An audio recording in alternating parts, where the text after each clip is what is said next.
just a racist mug. What's there to read here? Not much. Oh boy, here we go. What are you going to say about a broken, tossed-away mug that you dug out of the garbage?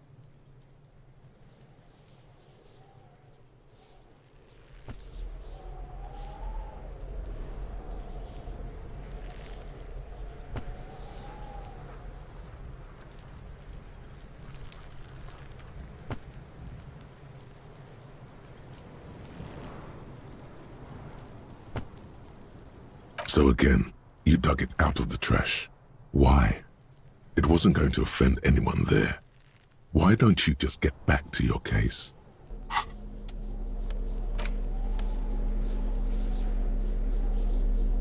It's the ledger you found in the trash. A pitiful cabbage of white and yellow papers hanging from plastic board, barely held together by a metal clip. This sad display is made complete by the faint smell of urinal cleaner. There's a piece of toilet paper, or is it cleaning tissue? No, it's toilet paper, desperately sticking to the back of the blue plastic clipboard.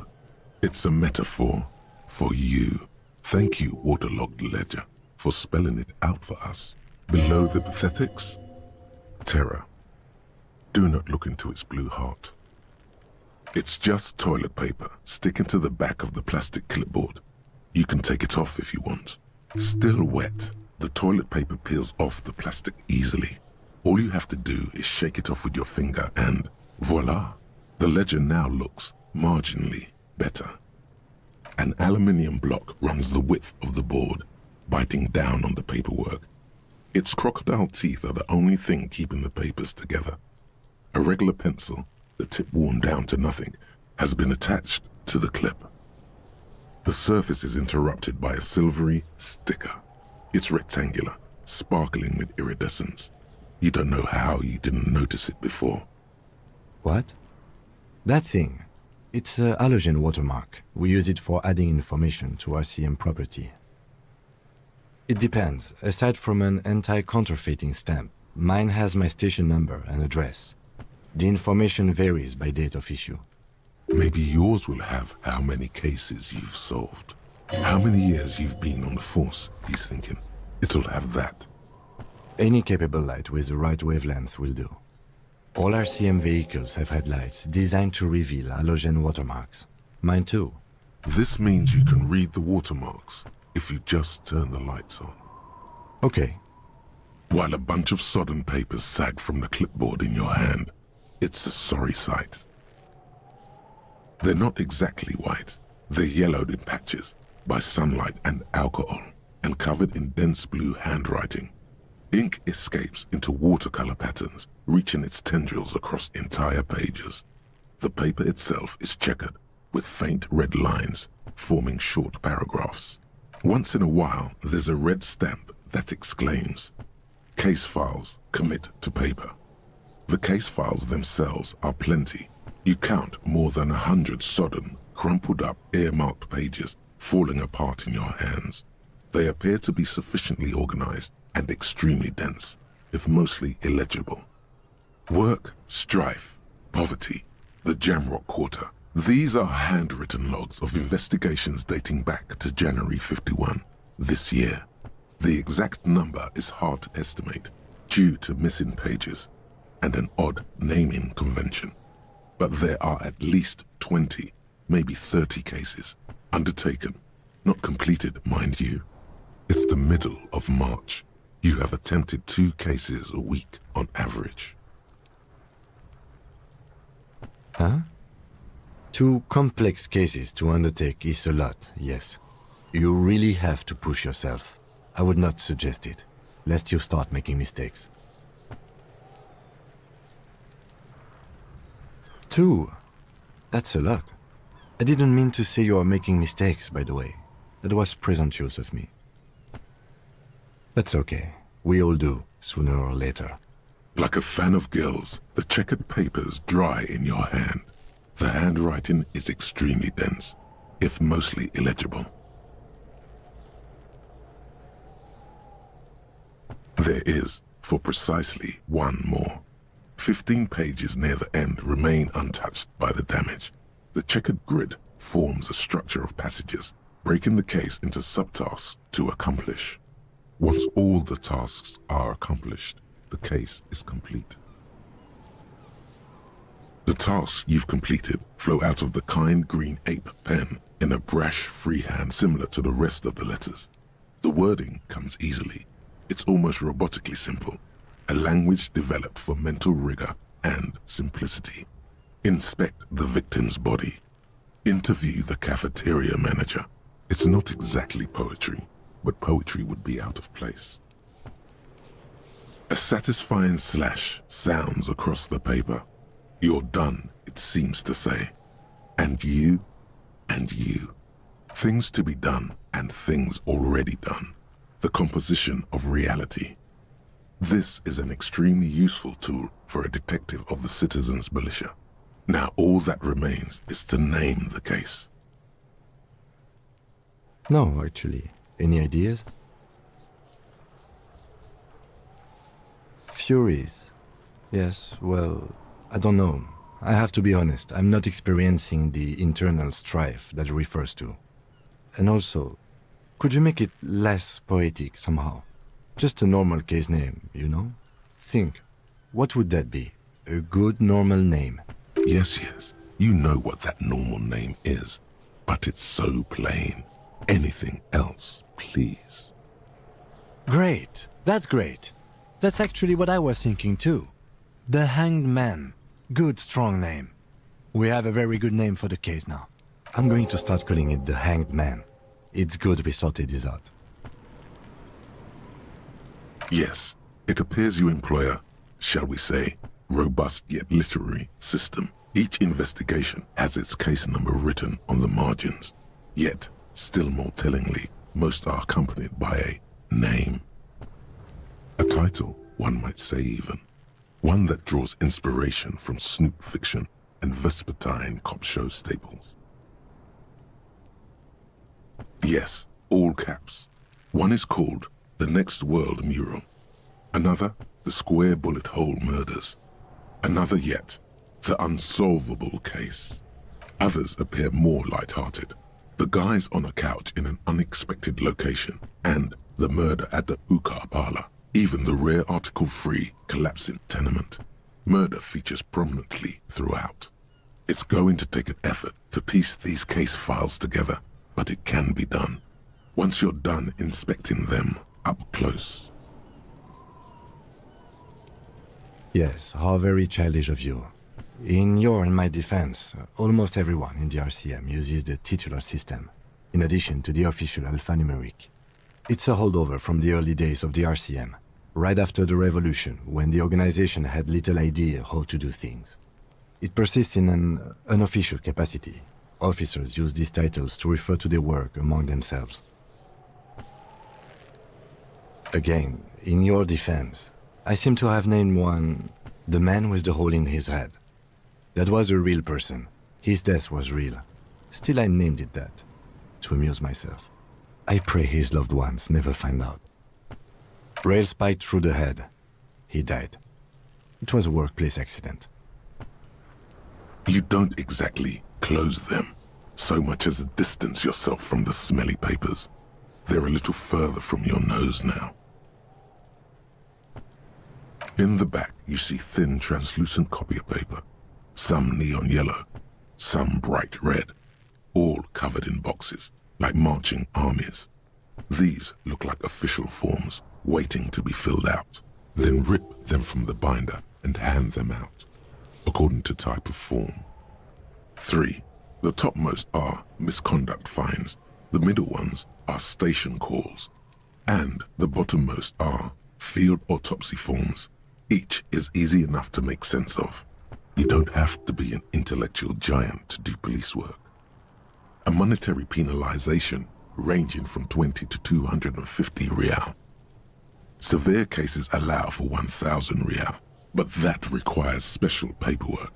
The details of issuing these fines are spread out over the rest of the fields, but they appear pleasantly vague. These are quite sinister in turn. They give a date and time for the person to appear at the specified precinct police station. Below the call are the criminal charges you risk by not appearing.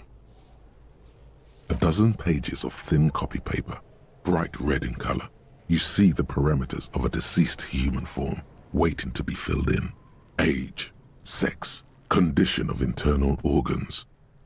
Yes, all that remains now is to fill those forms and hand them to people.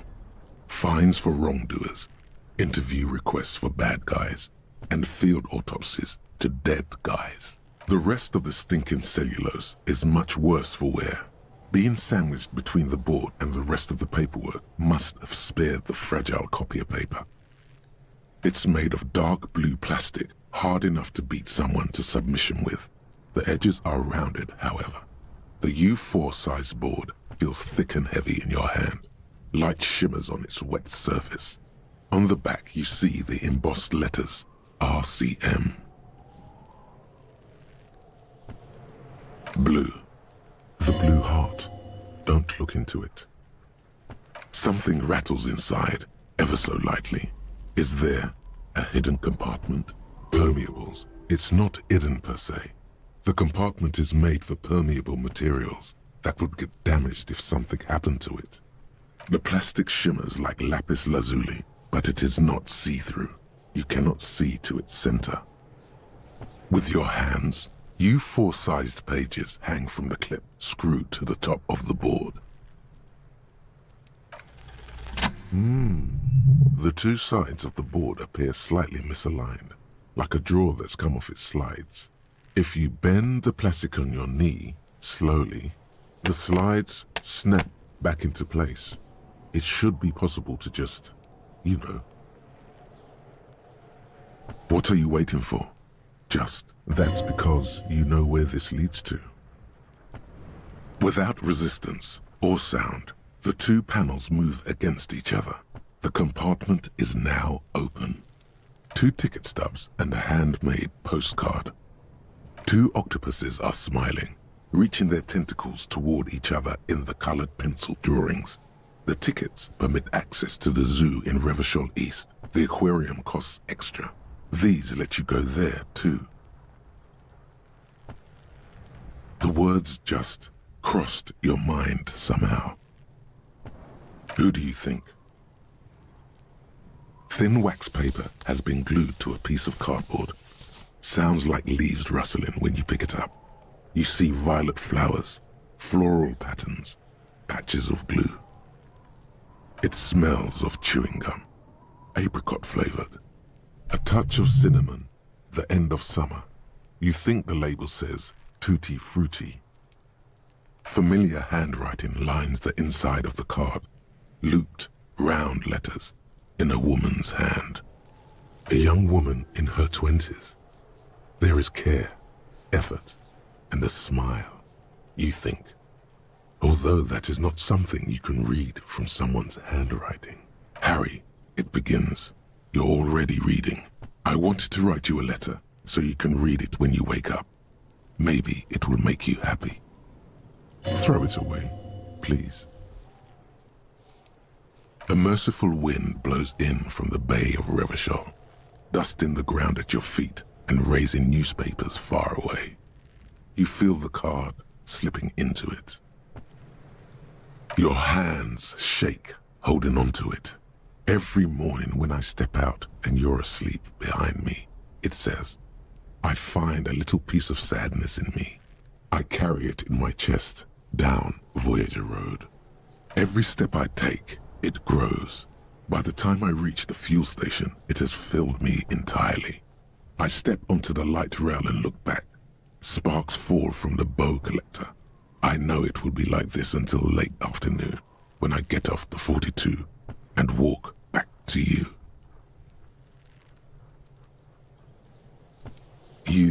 You. Every step I take will get lighter. It almost makes me run. Sometimes I do. I can't believe I met you. I can't believe the happiness I feel with you. You have a vast, vast soul, and I will always, always, always come back to it. Kisses, kisses, kisses. You feel the air sucked out of your lungs and the blood sucked out of your head. Everything around you gets dark. Small white dots appear. Sparks fall like snow from the bow collector. A streetcar distancing. You feel the ledger slip from your hand. No, hold on. To what? There's nothing. Detective, is everything all right?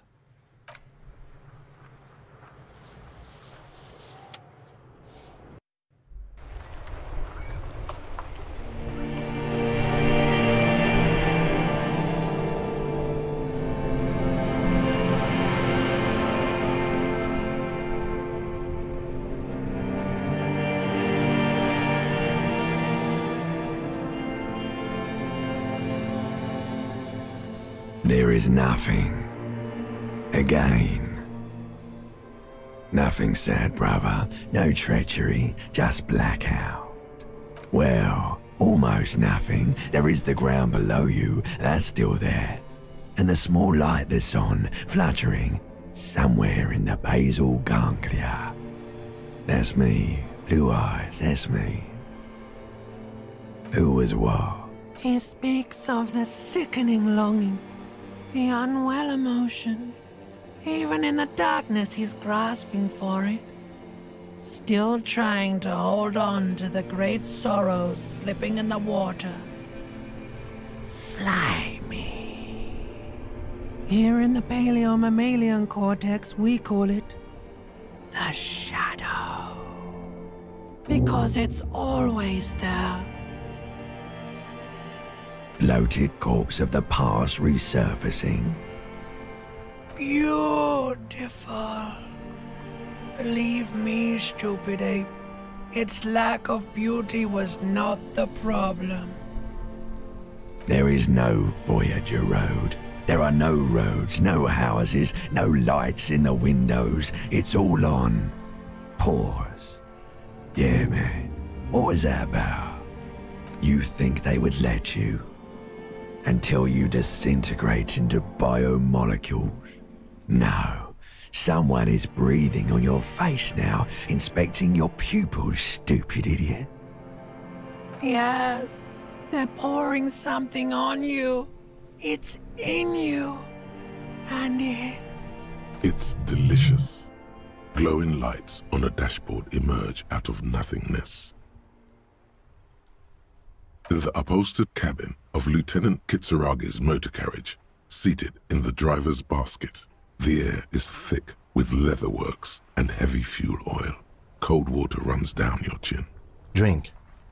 Water. The water is cold, silvery, the stuff of life itself as it pours down your parched throat.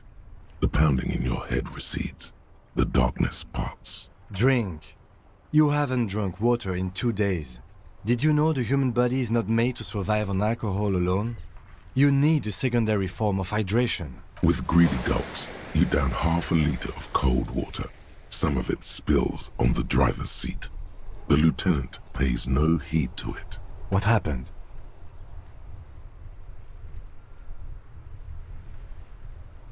You were reading your paperwork. Then you passed out. I carried you to my kinema to take you to a hospital. Then you came to. 10 minutes, maybe. That does sometimes happen. He replies with such understanding, it's as if the burnt-out ruins of the past were an occupational hazard. Athlete's foot for cops. You dropped these. Are you okay to proceed? Good.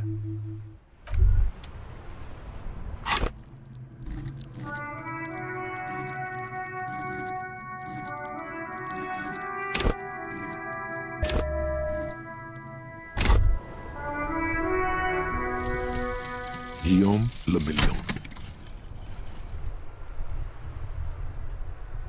Bad news. Guillaume Le Million did not become a cop.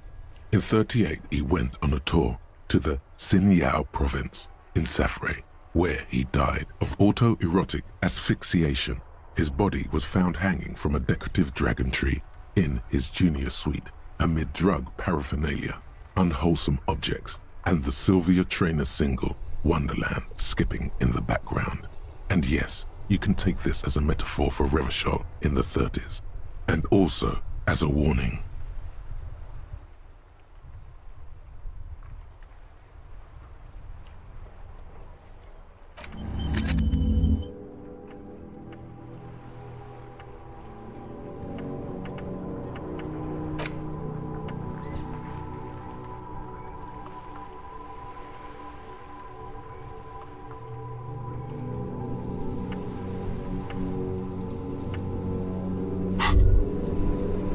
Hey.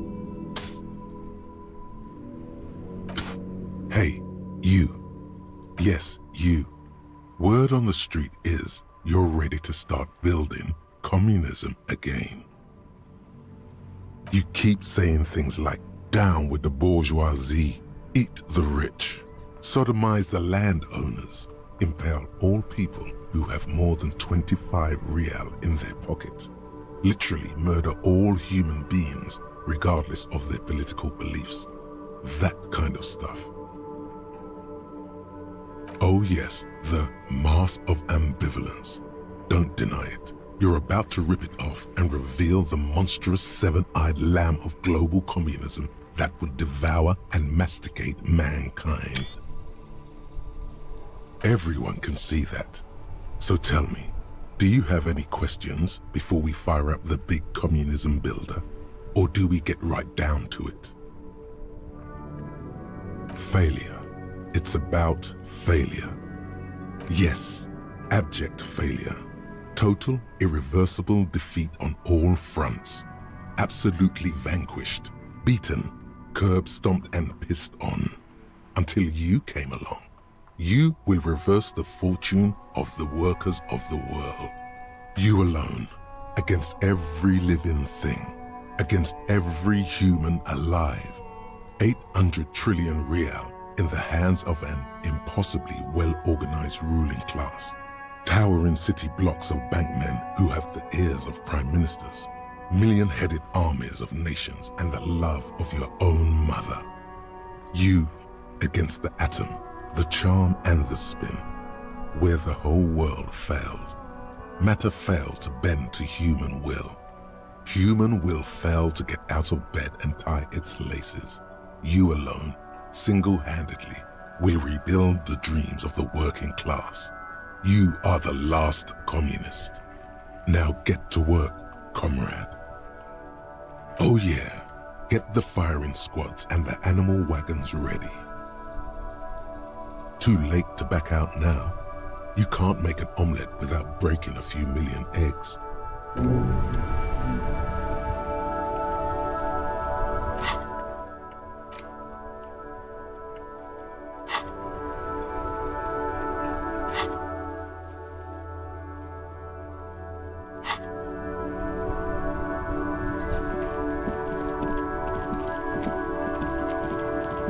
I can't believe it's snowing again. It felt like springtime just a few days ago.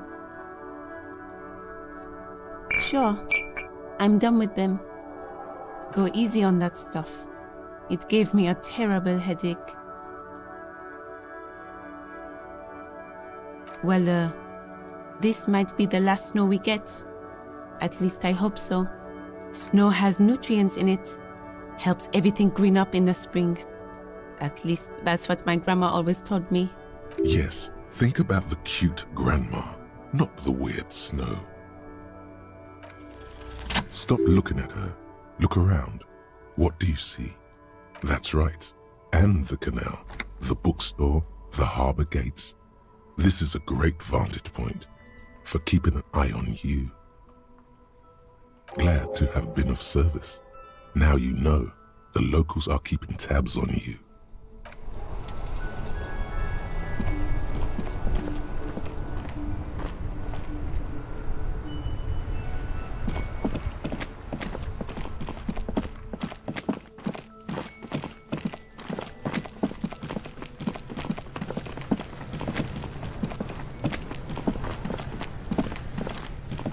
There he still is, looking right through you with his white eyes. The body below is entirely dedicated to that corpse smell.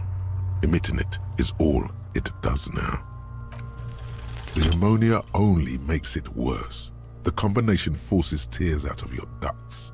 You manage to keep it in once. The second time, not so much.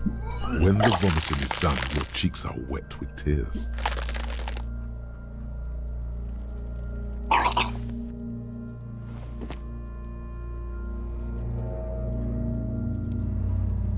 Get a hold of yourself. The weight is reassuring, like a crenel on solid fortification. Pat, pat, pat. I've seen strong men turn themselves inside out for hours. You are facing tough odds here. Alcohol withdrawal makes it considerably harder. I've seen captains puke their guts out. It never gets easier. You never get used to the smell. Every Monday is cadaver day. Throw up, investigate. Throw up, initial autopsy. Throw up, bag it. Then drive to the station. Maybe throw up on the way there if you didn't bag the thing tight enough. I think I've lost my sense of smell. A white lie. Not being hungover helps too.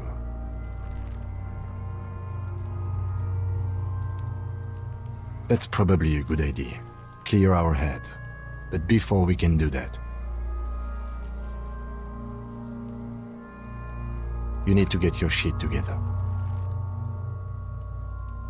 We should go talk to the locals.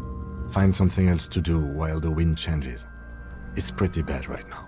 Give it half an hour. Get yourself together. Then come back and have another go.